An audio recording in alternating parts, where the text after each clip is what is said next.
la mort est omniprésente. La plupart tentent de l'éviter, mais d'autres n'y échappent pas. Chaque jour, nous menons une guerre contre les microbes, les toxines, les blessures, les maladies et les catastrophes. Il existe un tas de façons de mourir. Le simple fait de survivre est un miracle. Car chaque jour de notre vie, 1000 morts insolites nous guettent.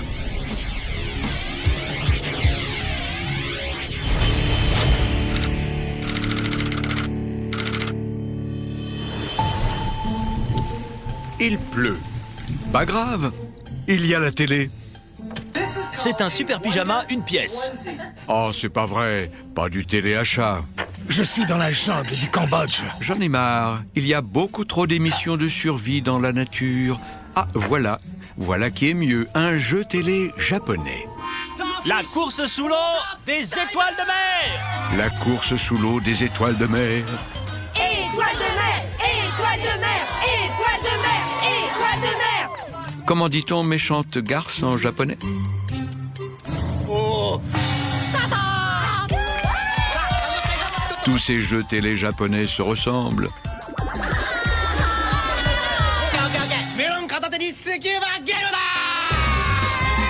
Quel genre de jeu nécessite des bouteilles de plongée et des melons? 1, 2, 3.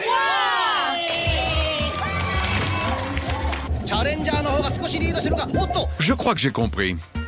Elles doivent nager et faire passer les melons dans les cerceaux. Ah, celle-ci fait un sale coup.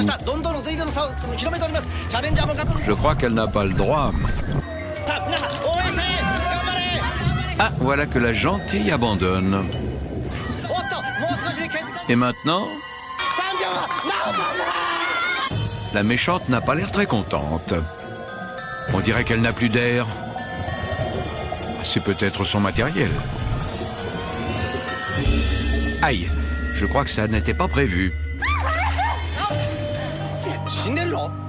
Ouah, ça, c'est ce que j'appelle une participante à un jeu télé japonais morte. Mais qu'est-ce qui a provoqué sa mort? Quand sa bouteille a été remplie, du monoxyde de carbone provenant de l'échappement d'un camion s'est infiltré. Le compresseur était sale et il n'a pas joué son rôle. Du coup, la bouteille contenait du monoxyde de carbone.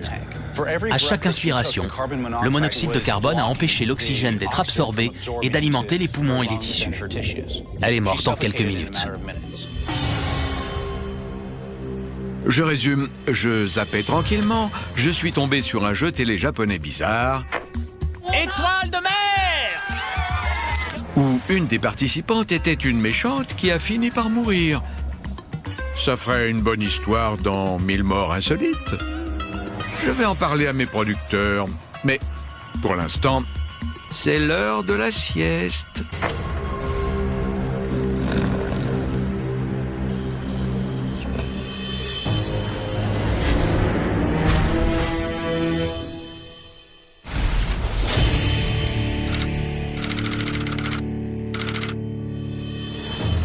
Les gens n'aiment pas les immeubles à l'abandon.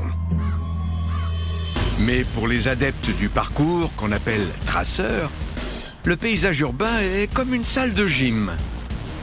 Les bons traceurs sont respectés et tout le monde a envie d'être le plus cool de la bande. Voici Dick. Vous avez vu? C'est un vrai fanfaron. J'ai ça dans le sang, c'est un don. C'est nul. Essayez de me suivre. C'est parti! Allez! Pour faire simple, le parcours est l'utilisation de son corps pour franchir des obstacles de manière fluide et efficace. Le parcours est né dans l'armée française grâce à un certain Georges Hébert, qui voyait des indigènes du Congo en Afrique se déplacer à travers la jungle avec une grande agilité et beaucoup de vitesse. Ils utilisaient des techniques proches de la gymnastique et il s'en est inspiré. Grâce à ça, il a pu évacuer 700 personnes. Un volcan est entré en éruption et il a coordonné les opérations d'évacuation. Il a compris qu'en combinant l'habileté physique, le courage, l'altruisme, il était possible d'aider les gens efficacement. Ça s'est très vite développé. On a vu apparaître des vidéos en provenance d'Europe sur YouTube. Ça a commencé comme ça, et ça se répand aux États-Unis. Des enfants de 5 ans s'y mettent. Ils font du parcours à la place du karaté. Ça commence même à remplacer le yoga ou le fitness pour les adultes. Ça se répand à une vitesse folle. C'est un sport qui gagne rapidement en popularité partout dans le monde, à tous les âges et pour toutes sortes de raisons. Ils escaladent le bâtiment et la course est serrée. Dick est à la traîne et il n'hésite pas à pratiquer les coups bas. Bâtard! Dick s'élance au-dessus d'un muret.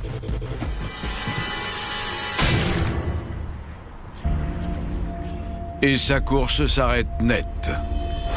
Si quelqu'un s'empale comme ça sur un tuyau, la rupture de la trachée ne provoque pas forcément la mort, parce que ça agit comme une trachéotomie.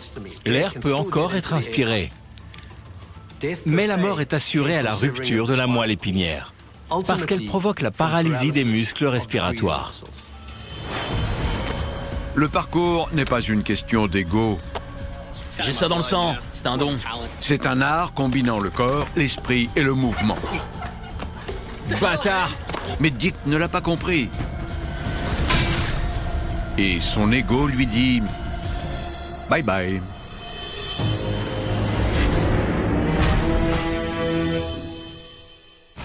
Dans un instant, Tu baves à nouveau.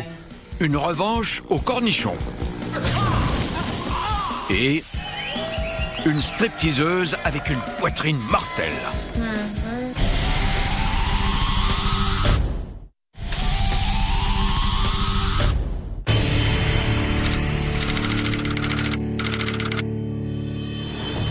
La vie est parfois ingrate. Vous trimez pour donner à vos enfants tout ce qu'ils veulent, et dès qu'ils en ont l'opportunité, ils vous envoient en maison de retraite. Si vous n'avez vraiment pas de chance, vous atterrissez ici avec Peter comme directeur. Allez tiens, prends-en une.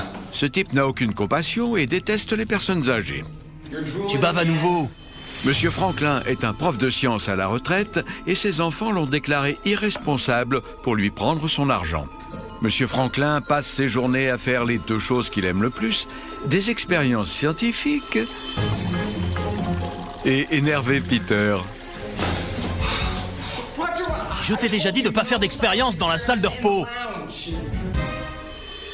Un jour, alors que Peter s'occupe d'une infirmière, Monsieur Franklin fait une expérience lors de son déjeuner. Il enseignait ça au lycée. Un cornichon peut être transformé en ampoule. Grâce à sa salinité naturelle, à 2 clous et à une source d'électricité.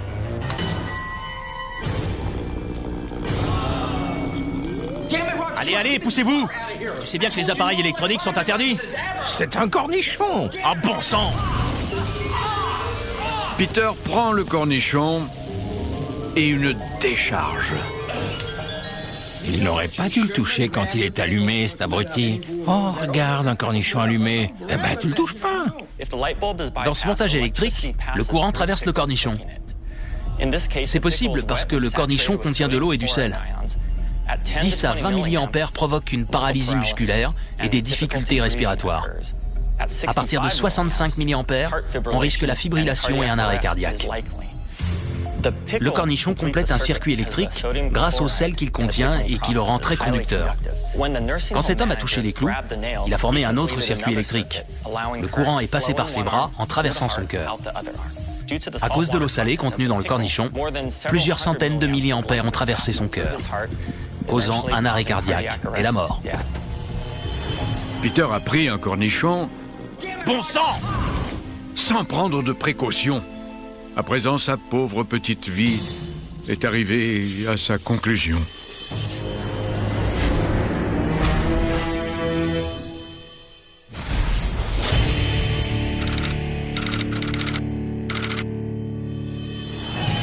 Jewel est l'attraction principale de ce club de striptease. Et on se doute pourquoi. Tu préfères le gauche ou le droit? Je sais pas, j'arrive pas à décider. Chacun de ces gargantuesques seins pèse près de 5 kilos, soit le poids d'une boule de bowling de taille moyenne. Croyez-le ou non, les attributs de Jewel ne sont pas apparus naturellement. Elle s'est soumise à une intervention chirurgicale bien plus radicale que la simple pose d'implants. Les implants mammaires au polypropylène nécessitent une technique particulière qui permet d'atteindre des volumes extrêmes. Quand cet implant est placé dans le corps, il irrite les tissus qui le contiennent. Le corps produit alors un liquide appelé sérum qui continue de remplir la poche. Les seins deviennent de plus en plus gros jusqu'à ce qu'on retire l'implant. La poitrine de Jewel est aussi irritée Tu m'as manqué. que le sont les gens. Hé, Elle est désagréable avec à peu près tout le monde. tu sais combien ils m'ont coûté? Je t'apporte une serviette. Ouais. J'y crois pas. 1000? Les gigantesques Robert de Jewel lui rapportent un joli pactole. Mais après toute cette agitation sur scène, ces airbags font l'effet de sacs de sable. Entre les représentations, elle s'envoie un cocktail vodka oxycodone pour soulager la douleur. Et quand son dos n'en peut vraiment plus, elle s'installe sur sa table à inversion. Ce soir, sa mixture d'alcool et de médicaments était un peu trop corsée. Elle se met la tête en bas et se retrouve prise au piège dans une véritable avalanche mammaire.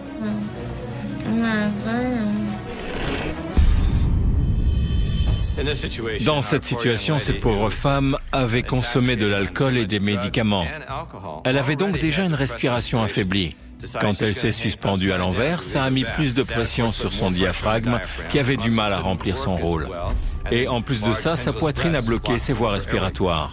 Si on ne respire pas, l'oxygène n'atteint pas les globules rouges du sang et on meurt.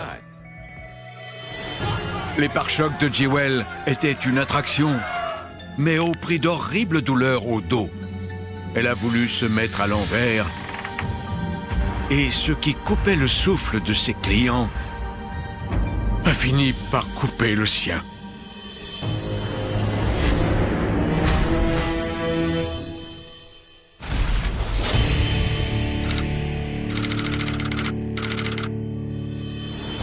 Kazer rêvait autrefois de jouer chez les pros. Vous êtes prêts, les gars? Mais il se contente de jouer au softball chez les amateurs en se la jouant pro.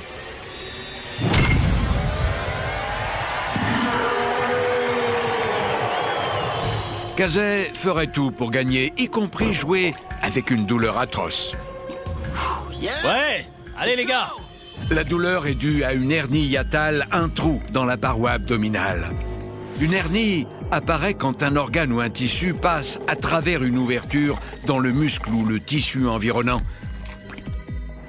Mais Kazay n'a que faire de la médecine. Il veut juste frapper la balle. Les mecs, regardez bien! Ah la vache! Temps mort! Temps mort! La hernie s'est rompue. Son intestin grêle dépasse à présent de sa paroi abdominale. Kazay appuie pour remettre ses tripes en place. C'est parti! Lanceur!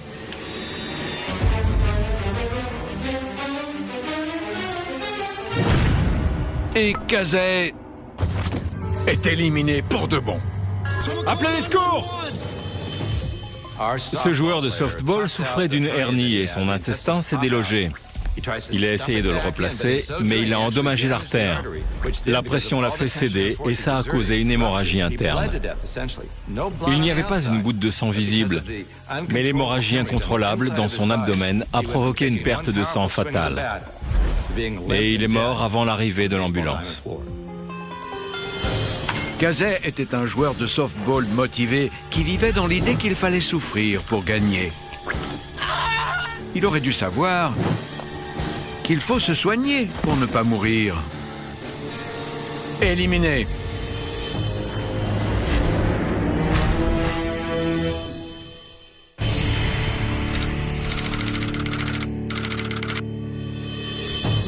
Marco a peut-être l'air d'un barjot, mais c'est un tueur à gages qui s'est fait prendre.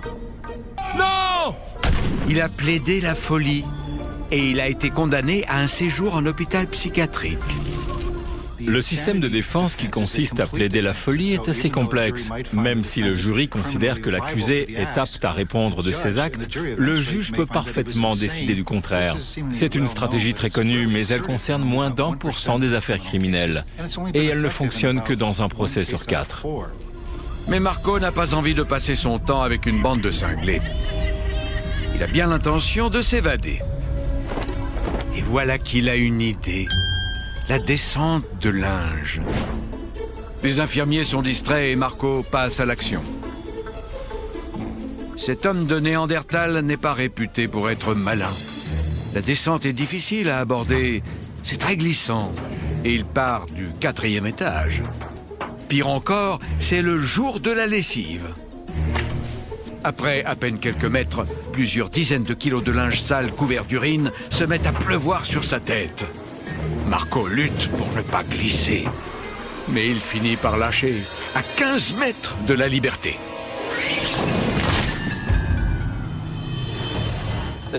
Cet individu qui a fait une chute de plus de 15 mètres sur du béton a atterri les pieds en avant. Son fémur s'est brisé comme un cure-dent. Sa rate a explosé. Il s'est aussi fracassé le crâne et il est mort dans les minutes qui ont suivi. Marco était un tueur de sang-froid. Non!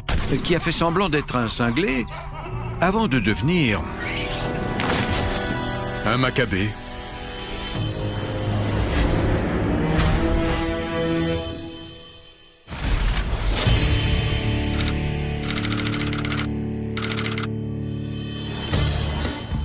On dit qu'il n'y a pas de relation plus sincère, pas de marque de loyauté plus authentique qu'entre un homme et son chien. Je le sais, ça c'est moi, Sparky. Je suis un labrador, dont le pédigré remonte jusqu'au premier labrador de couleur sable reconnu, Ben of Hyde. Mais ces deux ahuris n'en savent rien du tout. Tout ce qu'ils savent faire, c'est boire. J'adore les bulles. Et puis chasser. Boire, ça, je peux m'en passer. Moi, ce que j'adore, c'est rapporter. C'est la 4e chose que j'aime le plus au monde. Ah, si vous pouviez voir dans ma tête. Voilà mon cerveau. J'adore manger, dormir, renifler des derrières et creuser des trous. Oh, et j'adorais me lécher les testicules. Ah, ça, l'inventeur de la stérilisation mériterait qu'on les lui coupe. Pour moi, le fait de rapporter est ancré dans mes gènes. En fait, je ne peux pas ne pas rapporter. C'est bien! Allez, rapporte! Les êtres humains ont sélectionné et élevé les canidés en partant du loup d'origine pour en faire des chiens capables d'effectuer des tâches précises. Les labradors sont originaires de Terre-Neuve, où ils rapportaient le poisson. Ils ont ensuite été exportés en Angleterre pour les oiseaux. Finalement, les Américains les ont ramenés sur le continent pour rapporter des objets, par jeu ou du petit gibier à la chasse. Nous autres humains, on transmet nos émotions au chien. Celui-ci va se comporter et agir dans le même état d'esprit que son maître. Quand un chien a été entraîné et conditionné dès sa naissance, comme un labrador par exemple, cela signifie qu'il a certainement passé des heures à rapporter des balles ou des bâtons. Et son maître l'accueillait à chaque fois en le félicitant. J'aimerais que mes maîtres soient un peu plus malins. Ces deux-là sont tellement stupides. Sparky, où y sont les canards? Ah, dans le ciel, il me semble. Si vous étiez moins bourré, vous les verriez. Faut leur faire peur! Ouais, c'est ça, bonne idée. Tiens, mais c'est quoi ça? Un bâton? Ah, s'il le lance, j'y vais. Attention, ça va péter! Oh, parfois, moi aussi, je me sens stupide. Après tout, ce n'est qu'un bâton. Ah, mais j'aime trop ça. Eh bien voilà, les gars. Oh, un écureuil, il faut que j'aille voir. Non, Sparky!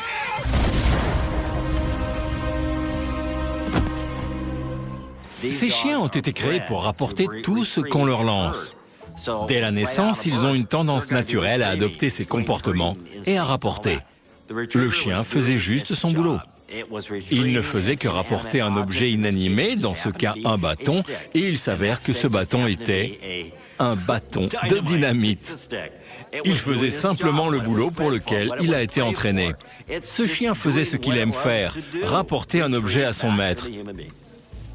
Chaque espèce particulière de chien a été généralement créée et sélectionnée par les humains pour remplir une ou plusieurs tâches spécifiques.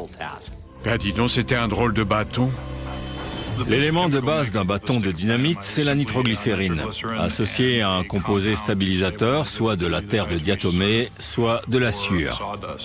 Un bâton de dynamite libère une énergie de 2 joules.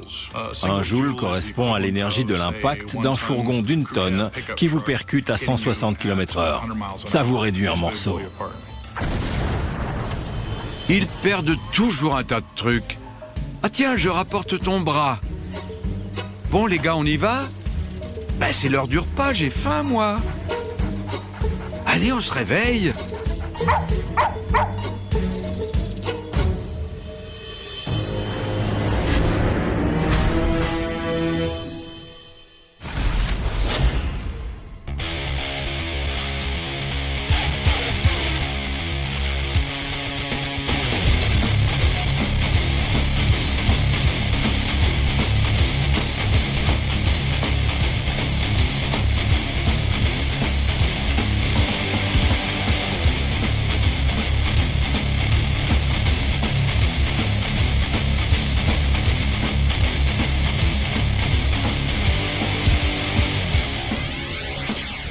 It's original.